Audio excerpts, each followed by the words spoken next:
Você conhece esse pescador? Ele chega no rio num barco que parece uma nave espacial, descarrega 3 caixas de equipamento eletrônico, monta o sonar, aquele aparelho de R$ 5.000 que mostra o fundo do rio numa tela colorida. Liga ali a bateria, conecta o GPS, ajusta a sensibilidade e passa o dia inteiro olhando fixamente para a tela. Olhando para a linha, olhando para o gráfico que mostra a profundidade, temperatura da água e estrutura do fundo. Ele navega devagar, os olhos grudados no monitor, procurando aquele arco na tela que indica um peixe. Quando ele encontra algo para o barco, joga a isca e espera por nada. Joga de novo, nada. Ele não entende. A tela mostrou o peixe lá. Por que não mordeu? Porque a tela não te conta tudo. A tela te mostra onde o peixe esteve. Não onde ele está. Não onde ele come. Não onde ele fica de tocaia.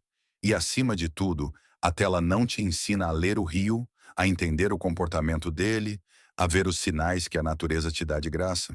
Enquanto isso, do outro lado do rio, tem um velhinho numa canoa de madeira. Não tem sonar, não tem GPS, não tem tela nenhuma. Ele tem olhos, e os olhos dele estão onde deveriam estar. Na água, na barranca, nas árvores. Ele está lendo o rio, como quem lê um livro. Ele rema devagar em direção a um ponto específico. Joga a isca, não demora 2 minutos. A vara enverga, peixe grande, pintado, 5 quilos. Tira, coloca no fundo da canoa e segue em frente. Para em outro ponto, tira outro peixe e outro. No fim do dia, o cara do sonar volta com um peixe, talvez 2. O velhinho volta com 8. E não gastou bateria nenhuma, não gastou R$ 5.000, só gastou atenção, conhecimento e respeito pelo que o rio ensina. Hoje eu vou te ensinar a desligar a tela.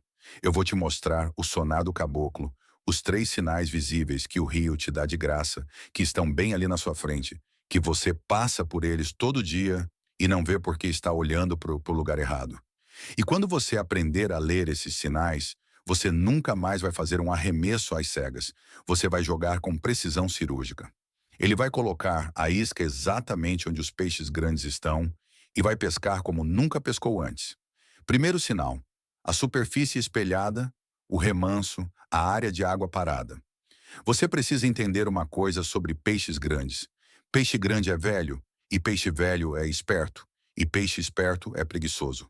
Ele não passa o dia inteiro nadando contra a corrente, gastando energia à toa. Ele não é um maratonista, ele é um caçador de emboscada. Ele economiza energia ficando parado e esperando. Esperando o quê? Esperando a comida vir até ele. E de onde a comida vem naturalmente? Na corrente. A corrente carrega tudo. Peixe pequeno, inseto que caiu na água, fruta, folha, qualquer coisa que flutua ou nada. A corrente é uma esteira de comida, mas o peixe grande não fica no meio da corrente. Ele fica de lado num lugar estratégico onde a corrente passa perto dele, mas ele não precisa nadar contra ela. E esse lugar se chama remanso. Um remanso é uma área de água calma que se forma atrás de um obstáculo. Pode ser uma pedra grande, pode ser um tronco de árvore caído, pode ser uma curva do rio, qualquer coisa que interrompa a corrente. A água bate no obstáculo, contorna ele, e logo atrás dele forma uma zona morta, uma área onde a água não flui, ou até mesmo gira na direção contrária. Cria um redemoinho suave, e nessa zona morta dão dourados, pintados, cacharas, surubins.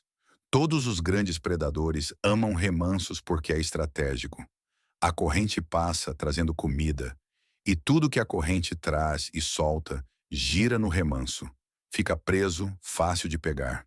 O peixe só precisa ficar ali, com a boca aberta, esperando. De vez em quando ele faz uma investida rápida, pega o que quer e volta para o seu refúgio. Gasta pouca energia, come bem e vive tranquilo. E do mesmo jeito que você identifica um remanso com os olhos, você olha para a água, você vê onde ela corre rápido, onde tem uma corrente forte, e você procura por obstáculos.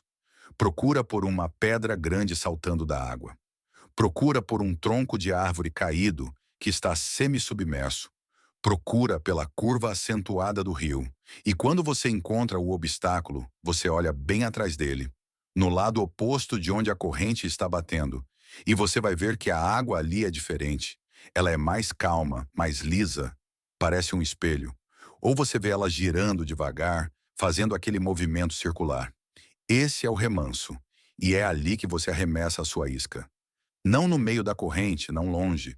Você arremessa a sua linha bem na beiradinha da corrente, deixando a isca cair dentro do remanso. A isca entra na zona morta, afunda e fica ali onde os peixes grandes estão. E ele morde. Ele quase sempre morde porque você botou a comida na mesa dele. Você não apostou no deserto, você apostou no restaurante. Eu já pesquei em rios de correnteza forte, a água correndo que nem louca. E eu via os caras jogando isca no meio da corredeira, onde a água corre mais forte, e eles não pegavam nada, enquanto eu jogava atrás das pedras no remanso e tirava um atrás do outro, porque eu sabia onde os peixes estavam e eles não. O segundo sinal é a serva de Deus, a sombra da árvore frutífera, a árvore do almoço. A maioria dos pescadores só olha para a água, eles olham para baixo, procurando por peixes nadando, mas esquecem de olhar para cima. E lá em cima é onde está a melhor cerveja do mundo. O maná que loja nenhuma vende, o maná que a natureza oferece de graça. Uma árvore frutífera na beira do rio é um imã de peixe, uma mesa farta, uma garantia de comida. E todo peixe que come fruta, que come sementes e que come insetos, sabe disso. Pacu, tambaqui, pirapitinga, piapara, matrinchã, todos eles vivem debaixo das árvores frutíferas. É o território deles. É ali que eles passam o dia, esperando. Esperando o quê? Esperando cair. A fruta amadurece, fica pesada e cai na água. Ploft. O peixe ouve e vem rápido, antes que outro pegue. Ele engole a fruta inteira ou come pedaços, dependendo do tamanho. Insetos também caem. Cigarra, besouro, grilo, formiga. Tudo que sobe em árvore uma hora cai, e quando cai na água, vira comida. O peixe está lá embaixo esperando, olhos arregalados, ouvidos atentos, esperando o ploft. Então, quando você chega num rio ou numa represa, a primeira coisa que você faz é olhar para a barranca, procurar por árvores, pendendo sobre a água, árvores com galhos baixos, quase tocando a superfície, e identificar que tipo de árvore é. Caju, figo, ingá, goiaba, tarumã, qualquer árvore frutífera. Se tiver fruta no chão, na barranca ou flutuando na água, melhor ainda. Significa que está caindo, que tem comida ativa. Se tiver pássaros ou macacos comendo na árvore, perfeito, porque eles derrubam a fruta também. E o que eles derrubam cai na água. Você identificou a árvore, agora você está olhando para a sombra dela na água. A área que fica escura, sombria. É ali que você joga a isca. Não longe da árvore, embaixo dela, na sombra, onde os peixes estão. E você não usa chumbada pesada. Você usa chumbada leve, deixando a isca afundar devagar, naturalmente, como uma fruta caindo.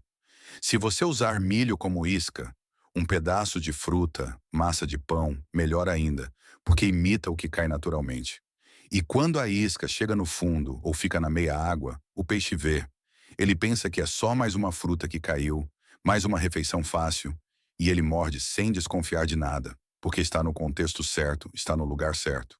Eu já peguei pacu de 4 quilos debaixo de cajueiro, tambaque debaixo de ingazeiro e pirapitinga debaixo de figueira. Sempre na sombra, sempre usando isca que imita a fruta. Sempre funcionou. Porque eu joguei onde a natureza joga, onde a comida cai todo dia, onde o peixe espera todo dia. Terceiro sinal, o suspiro do fundo, o rastro de bolhas, a água suja subindo. Esse sinal é para peixes de fundo. Peixes que não ficam na superfície, que não ficam na meia água, que vivem grudados no fundo, remexendo, procurando comida na lama, curimba, piau, barbado, pintado quando está caçando no fundo, cascudo, grande. Todos esses peixes têm bocas adaptadas para isso. Bocas viradas para baixo ou bigodes sensoriais. Eles nadam perto do fundo, farejando, sentindo. E quando eles encontram comida, eles cavam, reviram o lodo, sugam a lama, filtram, procuram larvas, minhocas, caramujos, qualquer coisa enterrada. E quando eles fazem isso, quando eles remexem o fundo, duas coisas acontecem. Primeiro, eles liberam gás. Gás que estava preso na lama, bolhas de metano em decomposição. Essas bolhas sobem e você as vê na superfície. Segundo, eles revolvem o sedimento, o limo e o barro. E isso cria uma nuvem de água suja. A água que estava clara fica turva, marrom, barrenta. E essa nuvem sobe também. E aí você vê, quando você está na beira do rio ou num barco e você está olhando para a água, prestando atenção, você consegue ver esses sinais. Você vê um rastro de pequenas bolhas. Não é uma bolha grande que sobe de vez em quando. Isso é uma tartaruga respirando ou é um gás aleatório? Mas um rastro, uma sequência, bolinhas subindo uma atrás da outra, formando uma linha na água. Ou você vê numa água clara uma mancha de água suja, uma nuvem escura, surgindo do nada, subindo do fundo, se movimentando. Aquilo não é vento, aquilo não é corrente, aquilo é peixe, aquilo é um trator debaixo d'água, virando tudo de cabeça para baixo.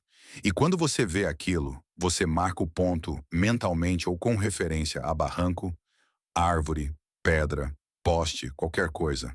E você joga a isca ali, mas você não joga leve, você joga pesado, uma chumbada que afunda rápido, que vai direto para o fundo, porque é ali que os peixes estão, remexendo o fundo. E você usa a isca de fundo, minhocas, pedaços de tripa, massa que fica no fundo, qualquer coisa que peixe de fundo come, e você deixa ali quietinho, esperando, e ele morde. Por que você colocou a isca exatamente onde ele está trabalhando, onde ele está procurando comida? Você facilitou a vida dele, jogando a comida bem na porta de casa. Eu já vi curimba forrageando em cardumes, a água fervendo de bolhas. Ah, parecia que estava tendo um terremoto no fundo.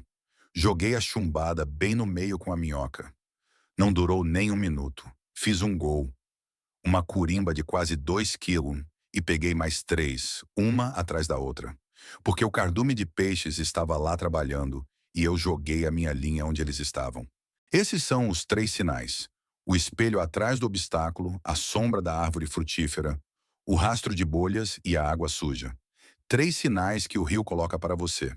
Três avisos, três mapas de tesouro, mas você só vai vê-los se você olhar, se você prestar atenção, se você parar de olhar a tela do celular, a tela do sonar, para qualquer coisa que não seja o rio. O rio fala, o rio conversa, mas ele só fala com quem escuta. E escutar não se faz com os ouvidos, se faz com os olhos, com a atenção, com a paciência. Então o desafio fica: da próxima vez que você for pescar, deixe o celular no bolso, desliga a tela e quando chegar no rio, não arremessa a linha logo de cara. Senta. Só fica olhando e observando por 10 minutos. Olha a corrente, procura pelos obstáculos, procura pelos remansos, olha a barranca, procura pelas árvores, identifique as árvores frutíferas, olha as sombras delas na água e olha a superfície, procura por bolhas, procura por água suja, procura por movimento. E quando você encontrar um dos sinais, ou melhor ainda, quando você encontrar os três no mesmo lugar, aí sim você monta a sua vara, isca e arremessa com precisão, com certeza, porque você sabe onde os peixes estão. E eu te garanto, você vai pegar mais peixe do que nunca, porque você não está jogando na sorte, você está jogando na estratégia, na leitura, no conhecimento. O rio não é uma piscina gigante onde os peixes nadam aleatoriamente. O rio é um mapa cheio de placas, cheio de sinais. E quem sabe ler os sinais encontra o tesouro, sempre encontra. Um sonar de 5.000 deshyros mostra profundidade, temperatura e estrutura, mas não te ensina a ler o rio, a entender o comportamento do peixe, a reconhecer os sinais, e esses sinais são de graça. Eles sempre foram e sempre serão. Você só precisa abrir os olhos e fechar a tela. Vai lá, observe, leia o rio, encontre os sinais e pesque. E me diga quantos peixes você pegou no primeiro remanso que encontrou, no primeiro lugar de sombra debaixo de uma árvore frutífera, no primeiro rastro de bolhas, porque eu sei que você vai pegar. E você vai se perguntar: por que ninguém te ensinou a olhar antes? Por que você gastou tanto tempo olhando para uma tela em vez de olhar para a natureza? E a resposta é simples: porque ninguém lucra te ensinando a olhar. Mas o rio lucra porque você vai respeitar mais ele, entender ele melhor e pescar do jeito certo, do jeito que sempre foi feito, do jeito que sempre será feito, com os olhos, com a mente, com respeito pela sabedoria que a natureza oferece para quem tem paciência de aprender. Se esses segredos do rio mudaram a sua forma de olhar para a sua água, por favor se inscreva e curta o canal. Estamos desenterrando o conhecimento ancestral que a tecnologia moderna tentou enterrar. Respeite a corrente e o futuro proverá. O próximo tesouro das profundezas será revelado em breve.